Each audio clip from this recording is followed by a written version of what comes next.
La divination chez les Assyriens et les Babyloniens, par le docteur Georges Contenot, conservateur des antiquités orientales au musée du Louvre. Payot, Paris, 1940. Deuxième partie. Chapitre 1er. Division de la mantique. En présence des multiples mantiques, il paraît nécessaire de mettre quelque ordre dans les diverses méthodes de prévoir l'avenir, d'après les procédés qu'elles mettent en œuvre. Anciens et modernes sont d'accord pour considérer deux sortes de divination. Premièrement, celle où l'esprit est au repos, où l'homme est simplement réceptif, la révélation s'imposant à lui comme lors d'une apparition divine, ou d'un rêve qui n'a pas besoin d'explication. Cette mantique a reçu de nombreux noms, on l'a dit, intuitive, naturelle, spontanée, simple, intérieure, subjective. Celle, au contraire, où la révélation ne se produit que si on la sollicite et si on l'interprète au moyen de règles données. L'hépatoscopie, ou consultation du foie des victimes, rentrera dans cette catégorie. C'est la divination dite inductive, artificielle, raisonnée, extérieure, objective. Mais la divination de la première sorte se rattache souvent à la seconde. Par exemple la révélation divine ou onirique, si elle exige une interprétation. Divination intuitive et intuitive inductive. Acceptant cette division générale, avec la restriction précédente, nous répartirons dans ces classes de divination les mantiques suivantes. À la divination intuitive, souvent intuitive-inductive, appartiennent les oracles délivrés par les dieux eux-mêmes, par les statues ou par les ministres des dieux. Cette divination a pour corollaire la nécromancie, où, en place des dieux, apparaissent les morts. Puis vient la divination par les rêves qui seront spontanés ou sollicités. Pour cela, le patient ira dormir dans le temple. C'est le procédé de l'incubation. Divination inductive. À la divination inductive appartiennent la plupart des procédés mantiques. La classe moins évoluée est celle qui demande ses révélations au hasard. Elle étudie les sorts, le jet des flèches, bélomancie, la divination par des baguettes, rhabdomancie. On distingue ensuite une grande classe, celle qui étudie l'état, le comportement, les actes instinctifs des êtres animés. On observera chez l'homme les particularités des naissances, chez l'adulte son allure et ses traits, physiognomonie, qui a pour corollaire l'étude de la main, chiromancie, et même des ongles, onychomancie. Bien qu'on entende aussi sous ce terme le procédé qui consiste à enduire l'ongle d'huile ou de cire et à observer les craquelures qui s'y dessinent sous l'influence du soleil. On notera ensuite les signes instinctifs de l'homme sain, palmomantique, de l'homme malade, ce qui constitue l'iatromantique, les occupations de l'homme dans la vie courante, les rencontres que l'on fait. Tout ceci sera répété pour les animaux, dont il y a lieu d'observer les quadrupèdes. La divination par les entrailles, extispicine et notamment par le foie, hépatoscopie, joue dans cette mantique un rôle prépondérant. Les oiseaux, c'est l'ornithomancie, les reptiles et les insectes. Les végétaux aussi ne seront pas oubliés, surtout les arbres, dendromancie. Tout ceci enfin vaudra pour les objets inanimés, car on tirera des présages du sol et des terrains, des rivières, des puits, du feu, empyromancie, et de la fumée, capnomancie, des champs, des villes et des maisons, par exemple la divination par les vases, qui est la lécanomancie, de toutes les particularités que présentent les choses. Nous arrivons enfin à la mantique la plus développée de toutes, celle qui étudie les phénomènes atmosphériques et les astres, astrologie. À cette division, on pourrait introduire quelques retouches.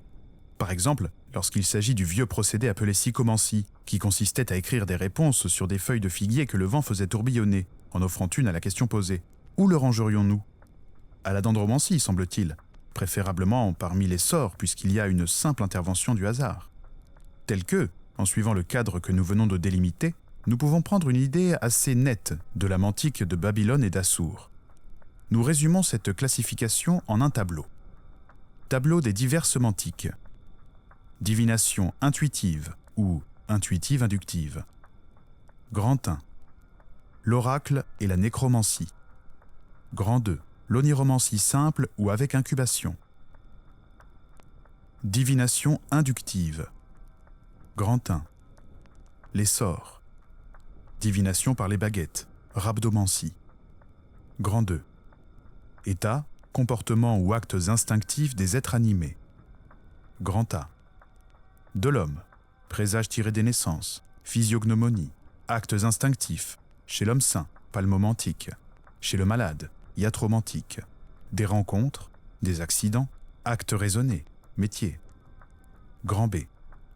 Des animaux, chez les quadrupèdes, naissance, extispicine, hépatoscopie, chez les reptiles, ophiomancie, chez les insectes, chez les oiseaux, ornithomancie.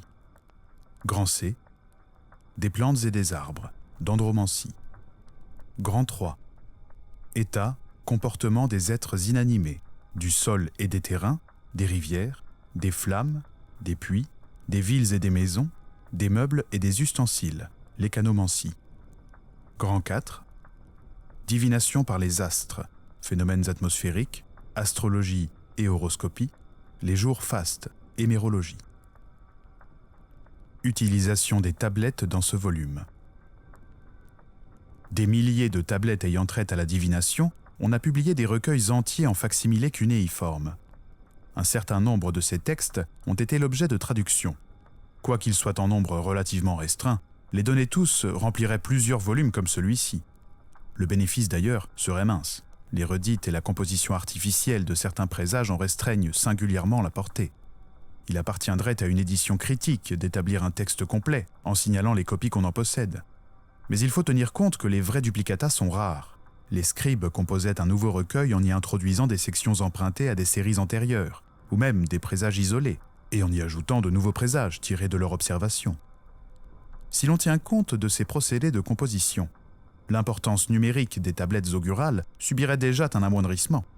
Mais les règles qui ont présidé à la composition contribuent, elles aussi, à rendre cette littérature fastidieuse.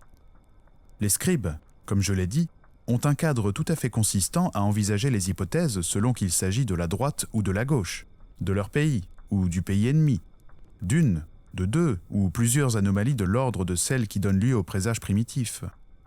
Ceux-ci se renouvellent pour chaque source de présage, et puisque ce qui nous importe est le mécanisme de la mantique babylonienne, l'état d'esprit qui a présidé à son évolution et non le présage même, qu'il n'est pas question de vérifier aujourd'hui, d'appliquer, ni de transposer pour nous dans l'ordre pratique, nous avons préféré le plan suivi dans notre « Médecine chez les Assyriens et les Babyloniens » pour l'exposé de la matière médicale et du formulaire, publier quelques exemples complets de chaque genre et, incidemment, des exemples isolés intéressants. Ainsi, pour l'hépatoscopie, où l'on distingue les questions, les procès-verbaux de réponse et les recueils de présages qui ont servi à les rédiger, nous donnerons certains exemples caractéristiques de chaque sorte, et tout au long. Après quoi, quelques exemples écourtés des mêmes séries. Lorsque nous aurons rapporté un ensemble de présages concernant les lobes du foie, il ne sera pas nécessaire de reproduire des séries complètes sur chacune des parties du foie, les deux processus, la vésicule, etc., mais simplement des témoignages assurant que le scribe a suivi la même voie, ou une voie différente pour chacune des diverses séries. Si le lecteur parcourt la liste bibliographique jointe à ce volume, il verra que la divination chez les Babyloniens n'a jamais fait l'objet d'aucun travail d'ensemble en France depuis l'ouvrage de Lenormand, paru en 1875. Par contre, de nombreuses monographies sur diverses parties de leur mantique ont été publiées, tant en France qu'à l'étranger. Les travaux les plus importants sont ceux de A. Boissier, C. H. Fosset, M. Jastrow, V. Scheil, R. Campbell-Thompson, C. H. Virolo, dont nous donnons dans les pages suivantes de nombreux extraits. C'est grâce à ces publications qu'il est possible de pousser aujourd'hui l'étude de la divination plus loin que l'avait fait Lenormand, dont l'exposé reste remarquable pour l'époque à laquelle il a été écrit. Fin du chapitre. Je vous rappelle que ce podcast est réalisé en toute indépendance et sans publicité. Aussi, je vous invite, s'il vous a plu, à le soutenir par un don en vous rendant sur la page Tipeee, dont le lien est en description.